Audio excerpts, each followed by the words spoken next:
What are the top 5 things someone thinking of trying Leca should know that you wish you knew when you started? Oh, this is really interesting. I think the first thing I'd say to someone wanting to start growing plants in Leca is it's not as difficult as you think. It really isn't. It took me a really long time to make the jump from growing plants in potting mix to growing plants in Leca because I thought it was just going to be so complicated. I was very intimidated by the aspect of mixing nutrients, checking pH, that people say you have to do that make it sound really, really difficult. But when I eventually decided to, jump the gun and start growing my plants in Leca, I realized that all I needed was the Leca clay balls and nutrient, and away I went. That is all I did. I mean, there's all sorts of things you can do to make your process a little bit more complicated, and like any hobby, you can start small and you start developing, but that all comes with experience. So as you get more experience,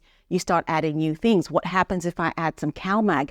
What happens if I add some silica? And all that is okay. But at the start, you really can be as basic as just getting your Leca, water, and your single bottle nutrient solution if you have one. If you don't have a single bottle nutrient solution like Dynagrow Foliage Pro or Foliage Focus, you can use the 3-mix bottle or whatever it is, but just keep it simple and it will be fine. You can get pests. A lot of people think that you can't get pests when you're growing in semi-hydroponics, but it is possible. So you don't get, fungus gnats become a thing of the past in most cases, but you can get thrips, you can get spider mites, you can get all those things. So it's good to be ready for them and have all the things that you need to treat them available and at the ready, but also just to know that you can get these things so you don't get too surprised. Number 3 is you need to be ready to experiment. That's one thing I wish I had known. I wish I had known that I don't have to do what people say I have to do. I can just go out there and do something that I think makes sense for my plants in my environment and give it a go. The worst that could happen is it doesn't work and I'll go back to the drawing board. But the important thing is to make sure that the issue makes sense. So, as long as I'm doing something that makes some kind of scientific sense, I'll try it. And if it doesn't work, I'll try something else. And the only way I can know that something is going to work is if I just try it. The other thing is to take a lot of advice that you get on the internet with a pinch of salt. That's one thing I would tell people. Like I said, I really struggled in actually starting my Leca journey because I was listening to all sorts of people on YouTube. I was reading all sorts of things on all sorts of threads on, Reddit, on Facebook. And that kind of put me off. And I was thinking, one person says you need to do this with your Leca before you use it. Someone else says, no, you don't need to. And it was all very confusing.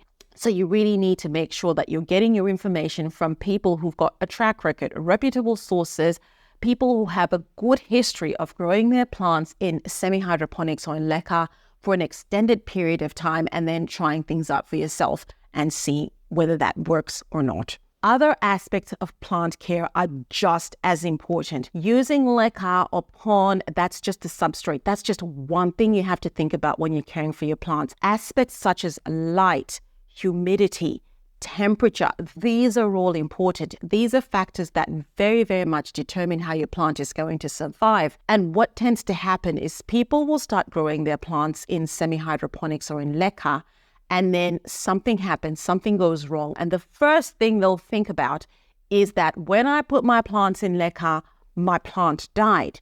So it's not good to blame the medium. The medium is just a medium. The issue is what happened. What were the other things that were going on around this plant that could have led to its demise or its death? So things like, were you giving this plant enough light? Were you actually giving it any nutrition? Because that's another thing. A lot of people will start growing their plants in semi-hydroponics and they're told you don't need to give your plant any nutrition for the first month or for the first, whatever it is, all sorts of mixed things. So important to understand that plants need all these things to survive, and Leca is not going to be the savior, or semi-hydroponics is not going to be the savior. I am hoping that was 5. I really am. But if it wasn't 5, I've got a fantastic video. I've got it linked up above that talks to the things that people shouldn't do when they're growing their plants in semi-hydroponics. So I definitely recommend that you watch that video. It's a great start.